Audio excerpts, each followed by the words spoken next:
Faisal cricket के मैदान से बड़ी डिफरेंट किस्म की खबरें आना शुरू हो गई हैं। अगर खबरों की बात करें, कौमी टीम के साबिक कप्तान मिसबाह-उल हक को एक मरतबा फिर पाकिस्तानी टीम में अहम ओहदा मिलने का इम्कान जाहिर किया जा रहा है। गुज़िश्ता रोज़ की बात कर ली जाए तो पीसीबी चेयरमैन मोहसिन नकवी ने पाकिस्तानी वाइट बॉल टीम के लिए माइक हैसन को हेड कोच बनाने का ऐलान किया, जो हम सब जानते हैं।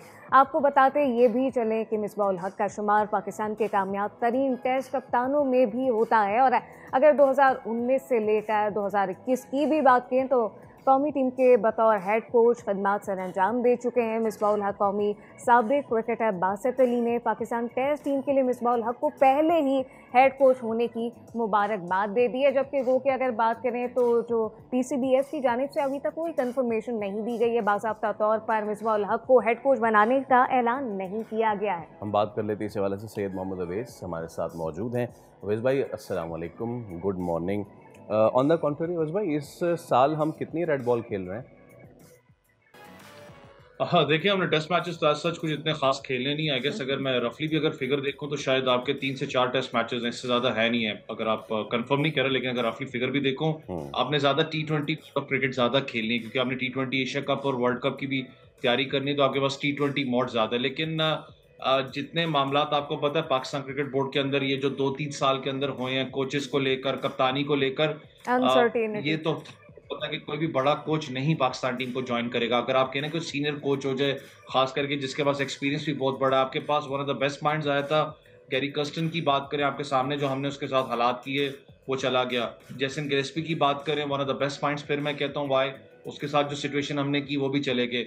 अब आप माइक हैसन को लेके आए, अगर उनका थोड़ा सा सैंपल साइज भी आप देखें, खास करके ओडीआई क्रिकेट के अंदर न्यूजीलैंड को 2015 का फाइनल उन्होंने खिलाया, लेकिन 6 साल का उनके पास एक स्पैन था जिसमें उन्होंने टीम के ऊपर काम किया, टीम ने रिजल्ट भी दिया।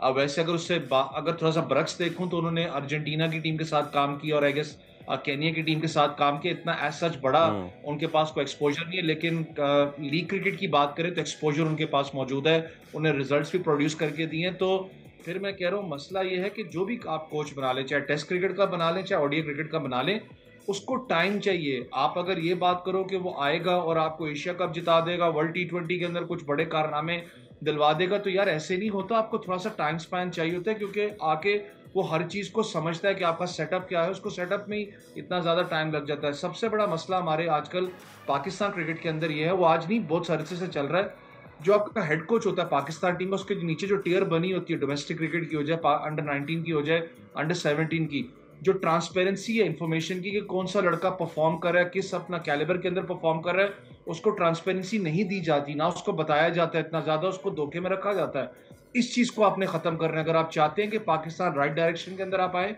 जो आपकी सिचुएशन, आप एक तो 8वें नंबर पर मौजूद है T20 में, ओडीआई क्रिकेट की आप बात करें, ओडीआई क्रिकेट के अंदर भी आप बहुत बुरी पोजीशन के इस वक्त अंदर मौजूद है।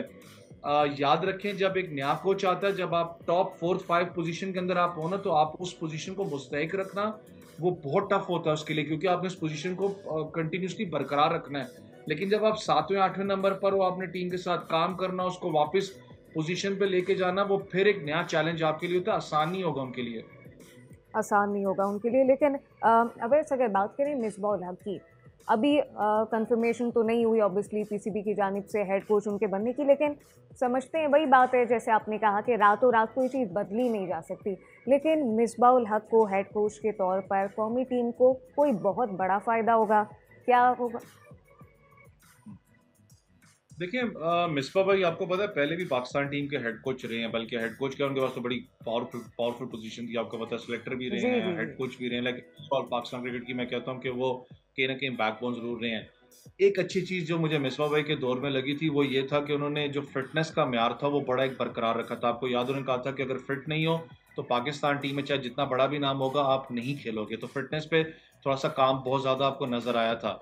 लेकिन फिर मैंने कहा ना कि अगर आप हेड कोच बनते हो, कितना ज़्यादा उसको इख्तियार दिया जाता है, ये बड़ा इंपॉर्टेंट है। क्योंकि ये कुछ अरसे से आप पाकिस्तान टीम में देख रहे हैं कि कोई भी हेड कोच आया, ज़्यादातर नाराज़गी यही चीज़ की रही है कि यार स्क्वाड जब बनता है या कौन सा प्लेयर स्क्वाड के अंदर आना चाहिए, जो कैंप लगता है उसके अंदर एक हेड कोच का बड़ा एक टैक, और खास करके उसकी एक राय ली जाती है, क्योंकि उसने टीम को खिलाना है, उसी ने टीम को ग्राउंड के अंदर जाके लड़ाना है। सेलेक्टर्स ने तो नहीं लड़ाना टीम को, उसने जाके टीम को लड़ाना है।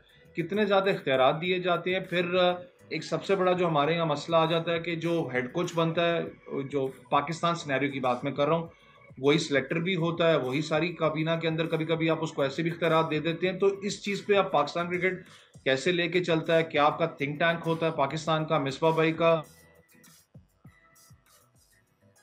एज कैप्टन तो बड़ा ज़बरदस्त एक्सपीरियंस उसको रहा है, लेकिन फिर मैं कह रहा हूँ कि कितने इख्तियारात दिए जाते हैं, ये फिर मैं कह रहा हूँ चैलेंज ज़रूर होगा। चैलेंज इसलिए भी होगा because Misbah was the mentor before ये चीज़ कंफर्म हो जाए, तो उससे पहले वो मेंटर में थे। अब मैं बार बार ये देख रहा हूँ। चलिए, अभी तो हमारे फटे झगड़े चल रहे हैं, but once the dust is settle तो यकीनन हम इंडिया से अपनी क्रिकेट को कंपेयर करेंगे ना।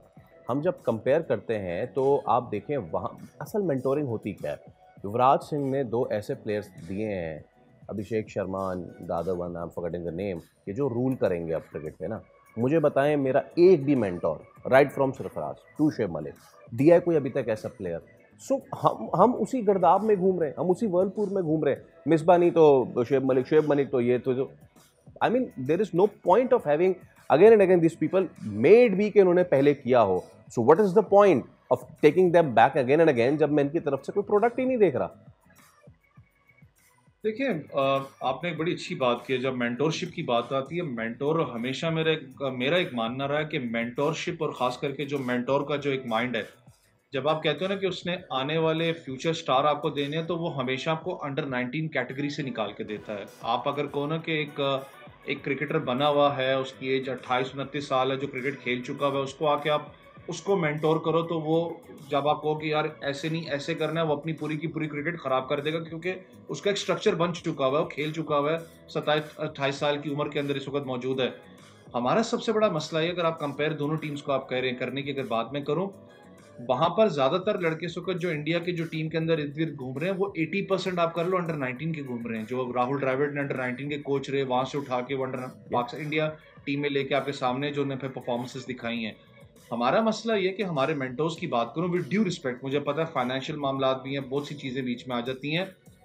अंडर 19 के साथ मसला क्या काम करते हुए मेरा हमेशा से सवाल रहा है। यूनुस खान को आप लेके आए, मुझे पता है फाइनेंशियल कंस्ट्रेंट्स थी, फिर उन्होंने कहा कि ऑब्वियसली अगर मैं कोच हूं तो मैं इख्तियारात मुझे चाहिए। वो हर कोच मांगता है कि भाई मुझे इख्तियारात चाहिए, फिर रिजल्ट भी उसी हिसाब से वो देता है।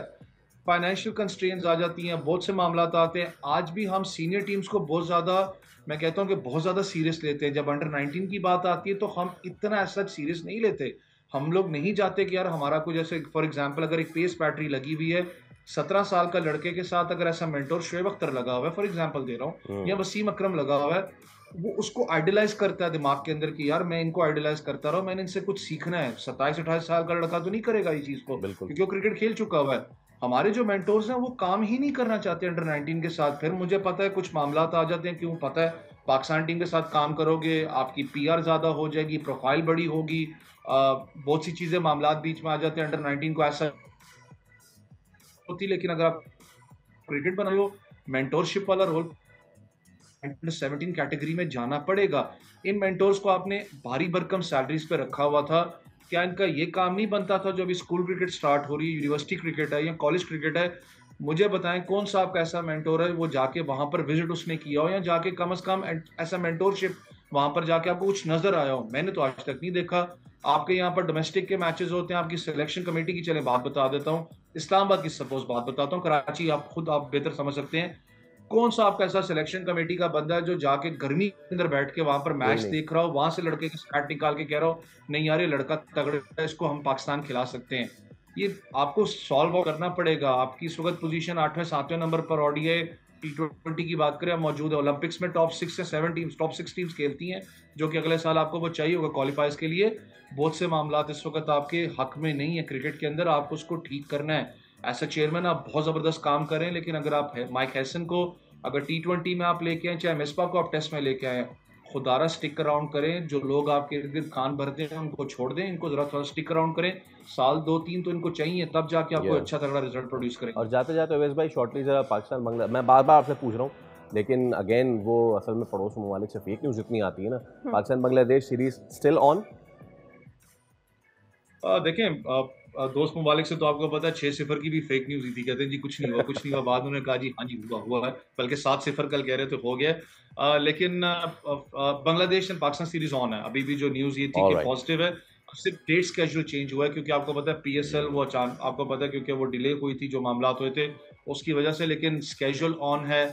एक अच्छी बात पाकिस्तान सुपर लीग की बात करूं, कुछ प्लेयर्स हैं जो कि अपनी ऑफिशियल जो कमिटमेंट है, ड्यूटीज है नेशनल टीम की, उसके लिए अवेलेबल नहीं होंगे। बाकी अगर मैं 100% में से फॉरेन प्लेयर्स की बात कर रहा हूँ, 80% प्लेयर्स विलिंग हैं वापस आने के। डेविड वॉर्नर सबसे बड़ी मैं कहता हूँ कि मिसाल है, उन्होंने ट्वीट भी किया कि I will be back for Karachi Kings.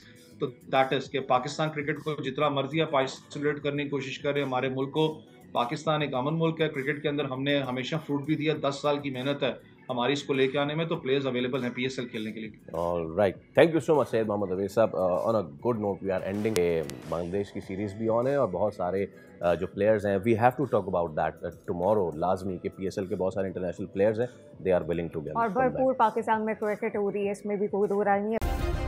Subscribe करें और बेल दबाएं ताकि कोई खबर रह न जाए।